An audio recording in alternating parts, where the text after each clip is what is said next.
Well, you can do all those things and so much more. Just grab a seat in the chair or the floor. Sit back, relax, recline.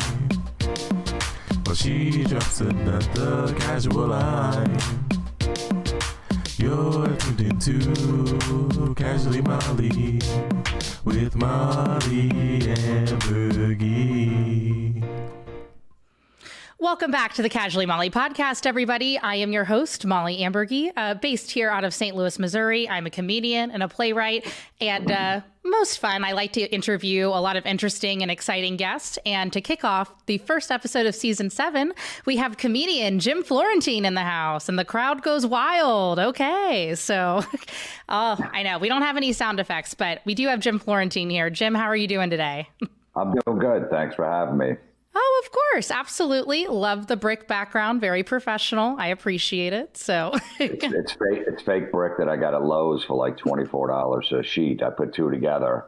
Nice. To make like an old school comedy club background right on my wall in my living room. So. What? Oh my God. I just bought a house that has kind of like a fake brick as well on it too. And I've been kind of looking around, and I go to Home Depot and Menards and Lowe's a lot for that too. So I'll definitely have to look into that. Thank you for being informative about that. I appreciate it. Now, Jim, most importantly, we're really excited about your comedy special. I just watched it on YouTube this weekend. I loved it. You were very funny.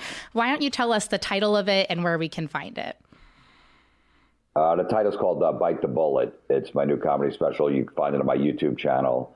It's youtube.com/Jim Florentine Comedy. It's free. It's there. You can watch it whenever you want. And, you know, watch it on your phone or whatever. That's the one thing about the YouTube, you know, comedy specials. People don't need to see it on a big screen. Everyone's watching stuff on their phone anyway. And I just stand there and tell jokes. So it's not like there's any action going on. Well, it was definitely a lot of fun. I felt like there was a lot of action happening. Everybody should check it out. I was laughing the whole time. One of my favorite jokes, and I don't want to ruin it for everybody because I want people to watch it, but I really loved how you talked about restaurant reviews and how you're like, it's okay. Like, you don't have to leave a restaurant review. You know, you're going to have dinner later. You're going to have another meal. But, you know, that's something that I really enjoyed out of it. But what do you feel as, you know, you're very accomplished. You have about, I think, 4 comedy albums, 6 different specials. What does this special maybe to you stand out amongst the other ones that you've accomplished? I don't know. You know, I'm always just talking about what's going on in my life at that time when I do a comedy special. So I really like this one a lot. You know, I don't know if it's my best one, but I do like it. It took me about 2.5 years to put all the material together and, you know, get it out there and stuff. So I'm really happy with it. It's, you know, it's not so personal as much as like my last one was all about my divorce. And then the other one was about getting married for the first time, moving in the suburbs. So this one is just kind of, you know, raising an 11-year-old kid, 10-year-old kid, and, you know, just going through dating and all that stuff and some general stuff too. But I like this one a lot, though. I'm proud of it. And how was it, you know, speaking of like being on a streaming service, how you mentioned with YouTube and everything, was it any different producing the special, like having it on a streaming service? Do you feel like it reached out to more people versus prior when we didn't have the streaming services accessible? Yeah, because, you know, my other comedies are specials. You can rent them like on Amazon Prime or Apple, but not as many people will see it. You put it out there for free, more people are definitely going to go to YouTube and find it somehow, whatever. So you'll get more eyes on it, and hopefully that will translate into more people coming to see it at a comedy club. And that's ultimately what you want. So as long as you could shoot it cheap and shoot it, you know, where it makes sense to put it out for free and put it on YouTube, then it works. So that's what I did. So. Absolutely. Well, I mean, like I said, you mentioned earlier, you can watch it on your phone. I watched it this weekend on my phone. I was able to work out. I was laughing. I was having a good time. But speaking of laughter, when did you get the comedian bug? Like, when were you like, or do you have a moment where you thought, this is my time where I'm going to start pursuing stand-up comedy? Yeah, I don't know. You know, I was always just a wise ass growing up. You know, you grew up in New Jersey, and I come from a family of 7 kids. Oh, wow. Okay. You know, you have to. And, you know, in New Jersey, it's like you just, you know, you're all about one-liners and making fun of people. Then that's a weird way of showing affection. So you have to be sharp. You know, if you walk in a room wearing a bad shirt, you're going to hear about it for like an hour straight. Exactly. And you can't get mad. You're just like, yeah, I probably shouldn't have wore this. And you just got to sit there and take it. Maybe you come back with stuff. So I was always good like that, you know, like one-liners and being a wise ass and stuff. And then, you know, I knew pretty early on in my life that I didn't want any boss. I didn't want to listen to anybody. So I figured stand-up comedy would be the best route for that, where I could be my own boss. Absolutely. And, go ahead. You know, and then once I started getting up on stage and get laughs and actually making money doing it, I'm like, this is awesome. What a great job. Yes, absolutely. And you were recently here, you know, we're based in St. Louis. You were actually here at the Funny Bone St. Louis recently. Why don't you tell us a little bit about that, being back at Westport? It's my favorite club. It's probably my favorite club in the whole country. I come there like once every year to 18 months. Matt, the owner's great. I've been coming there since like 2004. The staff is great. Still the same staff after all these years. It's a great little, you know, old school comedy club. Absolutely. Where it's dark in there and they sit right on top of you. You know, the sound system's great. It's just, you know, it's not really nice, the place. You know, it's not really like fancy. And you don't want that in the comedy club. Exactly. You kind of want it like dingy and stuff. And I love it. I love coming there. Yeah, I feel the same way. The Funny Bone, it's a great club. We've gotten plenty of support from them. Shout out to the Funny Bone St. Louis and Westport. I will ask you though, too, you know, speaking of performing live, you know, we've been talking about the pandemic, obviously, and I don't want to talk about the pandemic the whole time, but just from your perspective, you know, it's been great that you've been doing these specials just so, you know, with COVID and everything going on, it's been great to be able to watch you just like in hand and on a streaming service, obviously. But how have you been navigating the pandemic? I know you're running a podcast, you're an author. What have you been working on during the time being? And when did you start getting back into doing live shows? Yeah, it was like the summer of 2020, about 4 or 5 months. I kind of had to lay low, and then you start doing some outdoor shows. There's a lot of outdoor shows in parking lots and outside. So anywhere you can pretty much get on stage. You know, there's nothing you could do. Nobody wanted to be inside, and there was always the 25% capacity, 50% capacity. So it wasn't good enough to tour. There were some states that were open a little. So you just kind of laid low and just, you know, I never had that much time off in my career. It was kind of a weird adjustment. But yeah, once I started getting back out there and playing in a park a lot, that's usually a really bad gig if you're going to be standing in a parking lot. You want, you know, low ceilings, people sit right next to each other. Now you're outside and people are spread out because they don't want to be sitting near each other. Right. And now all of a sudden, like, no, this is great. I'll take this, you know. So all of a sudden your mindset changed. And it was just good to get back up on stage and do what we did, because it basically got taken away from us for a while. Yeah, no, we found that we weren't essential to comics, you know, when it first went down. So guess laughter isn't essential. Yeah, I understand. Not, so. But it seems like you're making it work. Why don't you tell us, speaking of, you know, we were talking about, you know, standing in parking lots and everything, but, you know, being behind the microphone, you do have a podcast as well. I listened to it today. It's very funny. Why don't you tell us a little bit about that? That's just, it's called Everybody is Awful Except You. And it's based off my book. So it's just that people, you know, send in, you know, the listeners of the podcast send in stuff like on social media that can make fun of, like, you know, gender reveal parties and people's dumb Facebook posts or whatever they would think would annoy me, or new trendy slang words, you know. And then I just you know, rant about it for 45 minutes to an hour. Well, what I loved about it was I pretty much agreed with everything you were talking about. And I wanted to know kind of the mindset. Obviously, it's like you ranting, you're behind the microphone. Do you feel like your comedy experience helps you like be prepared to talk behind a microphone by yourself? Because it's just you, obviously. But since there isn't a live audience there, what's your mindset in keeping that energy and momentum going for that podcast episode? Yeah, I mean, it's, you know, the original reason I started doing it, the rant version, is like I didn't want to rely on booking a guest every week. Mm-hmm. It was going to be tough for me to do. So I said, you know what, I might as well just do this myself. I could do it on the road if I'm in a hotel room. I could do it at my house. I could do it wherever I want. I have to worry about booking a guest each week. And a lot of comics are having other comics on their podcast. And I said, I just wanted to try to do something different. Mm-hmm. And so and I'm like, I got enough material just to rant on, you know, just to go. If I get enough material here, I can make it work. So it's kind of like a stream of consciousness thing, just kind of riffing and seeing where it goes. I never know where it's going to go. I just have a general idea, a topic, and then I just kind of wing it from there. Oh, absolutely. And I kind of love that it's so spontaneous and you're not really sure what's going to happen. But at the same time, I love that you use the example of stream of consciousness and saying that, just because I feel like that's very relatable to a listener, that we, at least for me, I told you kind of earlier off air, I have a family from Queens. Everybody was very direct, very dynamic. So it was just kind of our living situation. Everything was a stream of consciousness. Everybody just said what they wanted to at a certain point. So I understand exactly how you feel about that.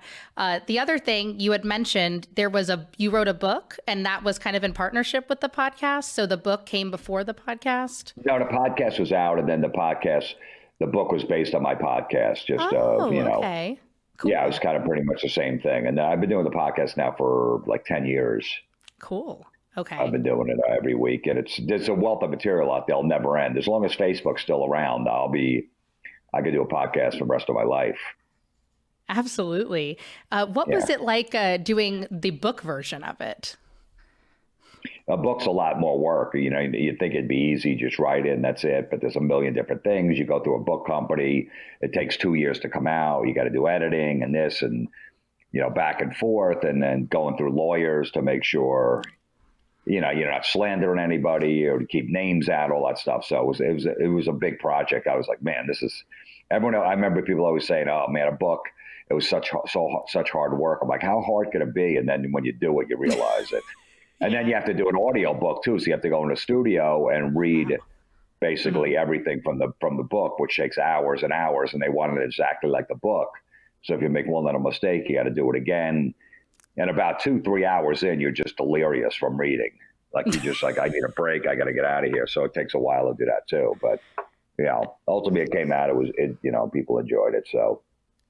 Absolutely. I'm going to have to take a look at this then. I apologize that I haven't read it yet, but I'm looking forward to. I love reading. So this is going to be my next endeavor, is reading your book. So thank you for letting us know that. You had also mentioned too, you talk about parenting in your sets, obviously, which is always very funny. Now, having a son who sees you do stand-up comedy, does he want to be a comedian as well? Do you get that question a lot? Well, he's been on stage a bunch of times. Oh, really? Okay. Yeah. Cool. He would go up and he'd be fearless up there. He didn't even care. It's amazing. Unlike the stage presence he has, when he was 6 and 7. And then he didn't go on for about two years, through the pandemic and stuff. And he went up like a few months ago for the first time after like 2 years and didn't miss a beat. Like you think he'd be rusty, he didn't know what he was doing. And then, so I don't know what he wants to do. He's more into sports now, so I'm not going to push it on him, but he does enjoy going to shows and laughing. He's laughing like crazy in the back, at anyone. Yeah. As long as he gets the jokes and stuff, he loves going to stand-up comedy shows and going to the shows. So we'll see what happens. I don't know. Do I want him to have a life as a comedian, lonely on the road, hanging out in a hotel room by yourself for 4 days, waiting to do a show at 8:00 at night? I don't know if I want. It's not for everyone. Sure. Absolutely. So who knows? We'll see. He's got plenty of time to figure it out. Yeah. Oh, absolutely. I just think it's so great that you incorporate your family into it. And I think that's an awesome thing to see. But what I love too, speaking of like you were talking about earlier about riffing on things, you talk about just like everything that you're riffing on a daily basis. Do you keep like mental note of these things? Does it just come naturally to you after a certain period of time? Do you write, your jokes out? What's your process for your writing or for your, producing of jokes? Yeah, if I come up with an idea, I'll just put it in like the notes on the iPhone, which is good. It's a good spot. Usually you wrote it on a piece of paper or an index card, and then you carry them around. So I kind of just put the general idea down, maybe just kind of flush it out, maybe just talk into the voice memo and just kind of like work out the joke and then go listen back and maybe edit it. But ultimately, you got to bring it on stage and give it a shot and see if it works. Mm-hmm. But usually I'll have an idea and then I'll just kind of riff with it and then I'll try to build on the idea from there if it start working and build into a longer routine, instead of just a quick thought. I'll keep building on the joke, try to figure out which direction I can go in. Yeah, absolutely. And I can definitely see all like the work that you're putting into. Again, it's like it's what I love about your style is like, obviously, being in comedy, I understand the work that you put into it. but at the same time, you have a beautiful gift of making it look so effortless. Is that just kind of how it feels to you, that it comes naturally after a certain point? Well, that's the key. You know, you got to make it like you're not just rehearsing and just learning your lines up there and spewing them out. So you kind of have to, you know, you have to sell. Meanwhile, you're doing that set for a while, you know, getting it down and working it, but you have to make it fresh for the audience every night. Because if you're just going through the motions, which I know I've been guilty of for some shows when you're just not into it, the audience could feel it like, oh, this is kind of like rehearsed. He's almost like reading off a cue card and not putting any emotion in it. But I really have to, like, when I'm talking about like people leaving a 1-star Yelp review at a place, you know, because their French fries were cold, you know. Right. Like, okay, sorry. They, you know, they'll send some more French fries out. It's no reason to trash the business, because then that review is there forever. You know, it brings down their ultimate, you know, their 5-star and there's 1 now to 2.5. So it affects their review or the whole restaurant. And so I can really get in that rage mode when I'm on stage, when I'm doing that, just thinking about somebody actually doing that. Oh, absolutely. So it definitely helps. Yeah, I need to feel the material. So, but then when I'm not angry about it anymore, Mark, or just, I go, all right, I got to get rid of this material because it's just not working anymore. Because the audience could almost feel like, you know, that doesn't really bother them. Yeah. Absolutely. Yeah. No, I love that you had mentioned that, because it is, I get angry with you listening to it. I'm like, absolutely. Like, who would leave a 1-star Yelp review? And then it's the same thing afterwards. You like get angry about something. You're like, all right, I'm good now. Moving on. Yeah. It's okay. And look, comedy's all about like picking apart things and complaining. Like it's complaining about your relationship or whatever like that and making a new routine. That's what it really is. You pick this stuff that where the tension is, where there's problems, not the nice stuff. The nice stuff, you know, if you talk about people that leave 5-star Yelp reviews, that's really nice. You're doing the business a favor. Yeah. No one's laughing at that. So it's the same with the relationship. You pick apart the relationship because that's what people find funny, not that you guys are, you know, childhood sweethearts and you're going to grow old together. Nobody laughs at that. That's nice, but nobody laughs at that. So you have to pick the relationship apart. Absolutely. Oh, thank you for sharing that. That was awesome. I was like, oh, I'm going to keep a mental note of this too. It's like comedy masterclass. I love it.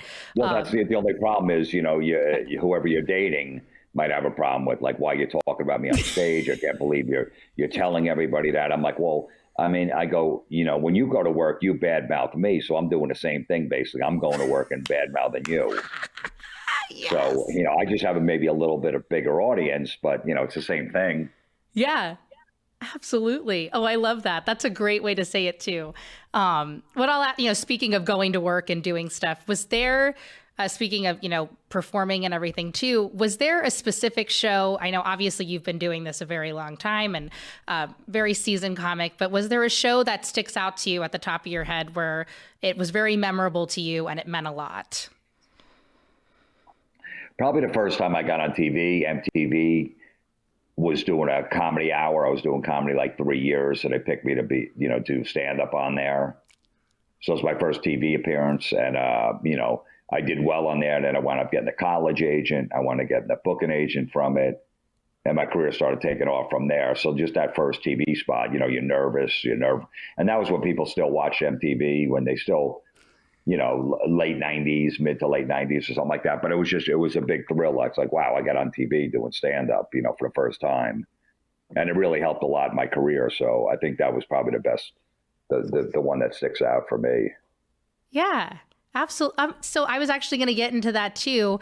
You know, obviously we love performing in front of, you know, a live audience, but, you know, mentioning TV, you're the first comedian I've had on here that's really spoken highly of their TV appearance, other than there's a couple, but I loved your positive review on that. What was kind of the transition for you performing in front of the cameras and whatnot? Was there a different approach that you had to do, or did you kind of just stay in your own, just what was the difference in between speaking in front of a live audience versus, even though it was still live, but you had the cameras all around you and whatnot? Well, yeah, it's a lot more nerve-wracking when you feel, and you pretty much have, we only did one show. We, you know, usually when you do a comedy special or something, you'll do 2 shows in one night, you pick from the best. But yeah, you got one shot to get it, and the audience is a lot further away from you. So, you know, a place like the Funny Bone in St. Louis is sitting right on top of you, right at the stage. There's tables right there, which is great for comedy.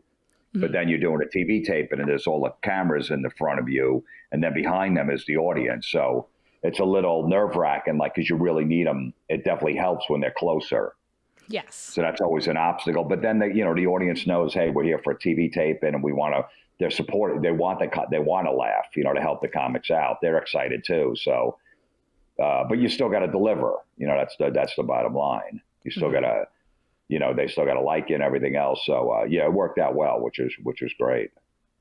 Absolutely. No, thank you for sharing that. I really appreciate it.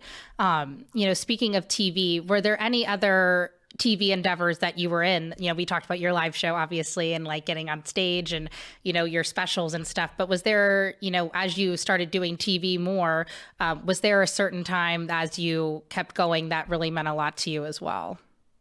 Well, when I got on that show, Crank Anchors on Comedy Central, a prank phone call show, that's what pretty much, put my career at a different level and started opening doors and selling tickets in the clubs and stuff. So that put me on the map, where people like, well, not just on the East Coast or whatever, like this guy's, the TV show was really popular at the time. So that really helped launch my career just by doing that. And that, you want to get other stuff from there and all that. So, that was definitely, I didn't get a sitcom with my name on it or whatever like that, but I did get on a TV show, which I was pretty popular, and doing prank calls, which, I was doing stuff as a kid. So I was used to doing it.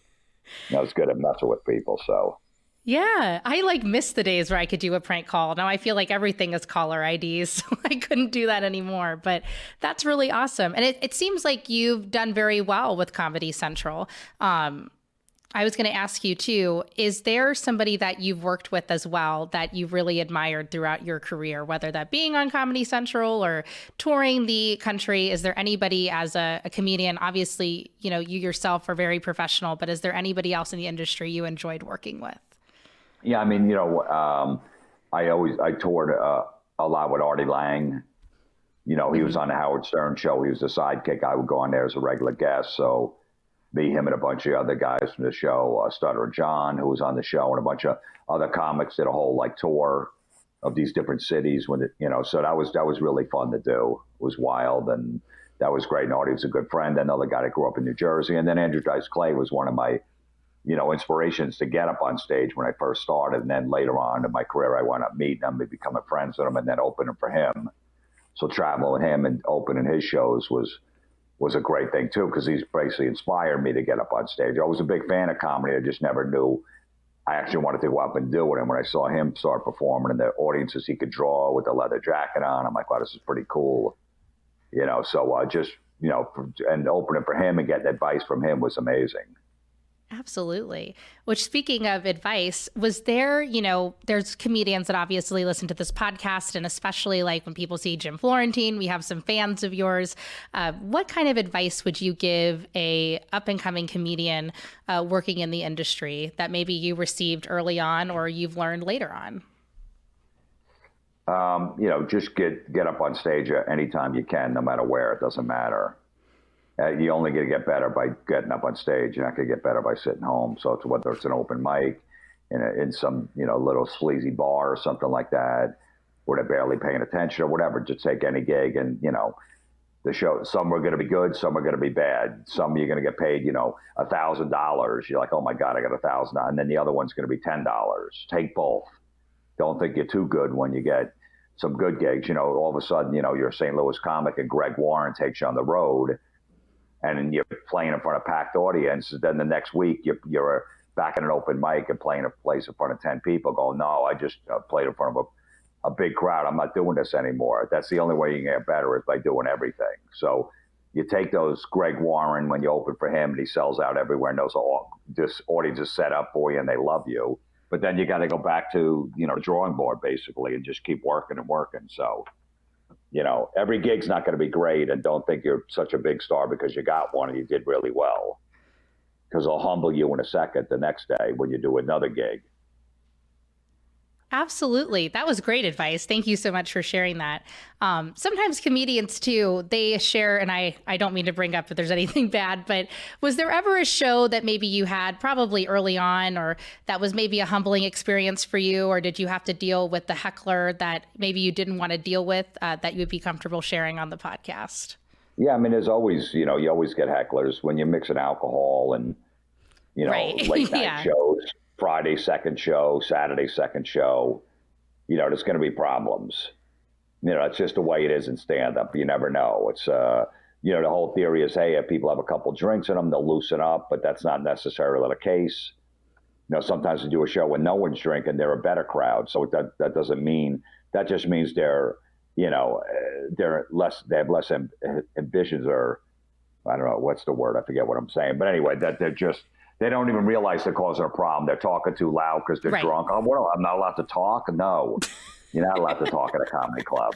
Right. Go talk outside. I'm just talking. I'm helping the comedian out, that kind of stuff. So, Right. Yeah. but then there's going to be a bunch of shows you're going to bomb, but those are the ones you learn from. Even though they're tough and it's tough, tough to take, and you feel like crap afterwards. Those are the ones you learn from. Like, man, I can't have that happen again. I got to make some adjustments in my set or whatever I got to do. So you really learn from them. You could do well a lot, but you don't. But you really learn from the shows when you don't do well. When you go, all right, I gotta figure something out. There's something's not working, or maybe I was off, and maybe I gotta bring it the next night. So those are always good shows to learn from. Absolutely. Yes, I completely agree. It's definitely a good humbling experience for sure. And I feel like you learn the most too. So I absolutely agree with you on that. Earlier too, we had talked about that you were in the suburbs of New Jersey. I was about to say, you've traveled all over the country, but why remain in the Northeast? Did you grow up there? Do you have a connection to there? Yeah, I mean, I come from a family of 7 kids. Mm-hmm. I still live, almost in the same town I grew up in, and, near New York City, where you either want to be in New York or LA. I never made the move to LA. I'm not a good ass kisser, so that just wasn't going to work for me. I just don't have it in me. New York, you can get on stage a lot more, to do stand up. You could do 4 or 5 shows in one night. There's a lot more comedy clubs. So, and I got friends since like first grade that I still hang out with. So it's like, you're on the road by yourself enough where at some point you got to be grounded. You need a regular life too, like a normal life, to just hang out with people that aren't in the industry and hang out with family and friends and stuff. So that's why I never left. And I don't regret it at all either. I would have been miserable if I went out to LA. I'm just, like I said, I'm not an ass kisser. I just can't do it. Oh yeah. Either you think I'm funny or right for the part or not. I'm not gonna, follow you around for friggin' 3 months. Right. I'm just not gonna do that. Sorry. Yeah, absolutely. Yeah, no, like I said, I have a connection to the Northeast. So I know you had mentioned that being from the family, but I love that you stayed there, and I love that you still have connections with people, even from the first grade, because I feel the same exact way.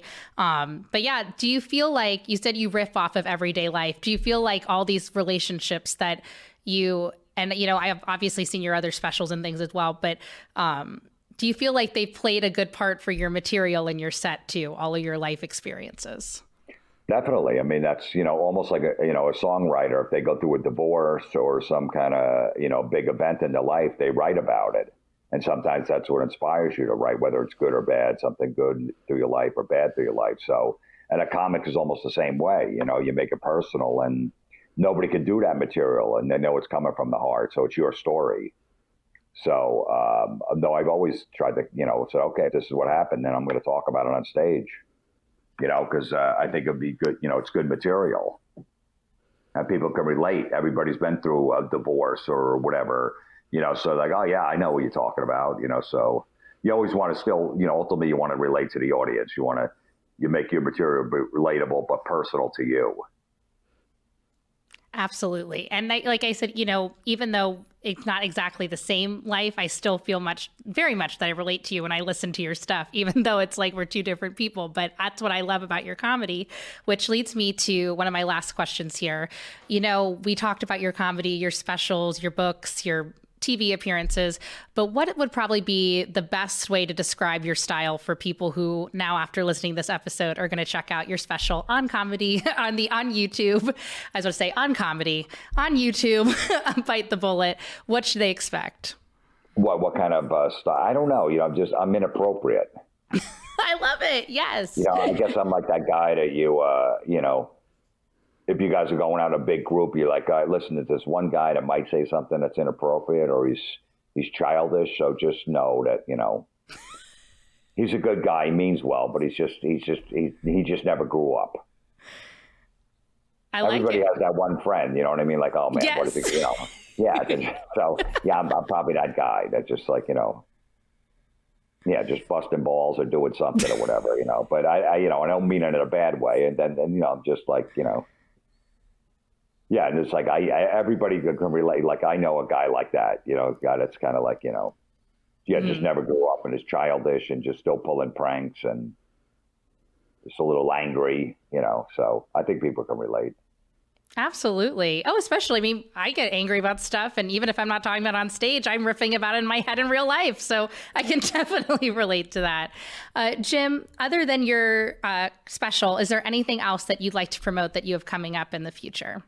No, I think that's it. Just go to my YouTube channel. I got a bunch of different like sketches and stuff I've done on there before. There's a bunch of different bits and all that stuff on there. It's just youtube.com/Jim Florentine comedy. And then my website, jimflorentine.com, is where all my tour dates are. Absolutely. Yeah. Sounds good. I actually looked at jimflorentine.com. It has everything Jim related. Anybody that's going to look at it, you're going to love it. And especially you're going to love his comedy special, Bite the Bullet. I laughed the whole time I watched it. Jim, I really appreciate your time. Thank you for promoting your show with us. And we always say, what are you going to casually do now that this episode is over? I'm going to watch the football game. Okay, cool. Who is it? There's a football game on tonight. Okay. It's the NFL playoffs. It's the team that broke St. Louis's heart, the Los Angeles Rams. Oh, no. Well, I'll root for the and they're playing the Cardinals, so I'll root for the Cardinals. I don't like that they moved either. Mm-hmm. Oh, yeah. That's a hot topic here for sure, but I think you saved the day by rooting for the Cardinals. I appreciate you. I don't know. I don't like any of that stuff. They just, it's they just did it for the money, and then it's whatever. But yeah, I will root for the Cardinals just because of that. Because St. Louis is a great baseball town. It's a great sports town. Mm-hmm. It is. Just for them yank that team out of there. They don't need two teams in Los Angeles. They could just have one. One is fine. Absolutely. But they had to do both. So I'll root for the Cardinals. Well, you know what? We lost the losing team. Now we're going to have the Cardinals and the Blues here. So I'm happy. We have the Stanley Cup. So kind of like that's one thing. That's one thing that I'm rooting for. So that's good. But yeah, well, I'll let you watch the game and we'll be able to share your episode with everybody this week. And thank you for tuning in. Remember, you can casually subscribe to the Casually Molly podcast on YouTube, Instagram, all the places that you can stream the podcast. And then, of course, you can stream again, Bite the Bullet with Jim Florentine on YouTube. Thank you, Jim. Have a good rest of your night. Thank you, Molly. Appreciate it.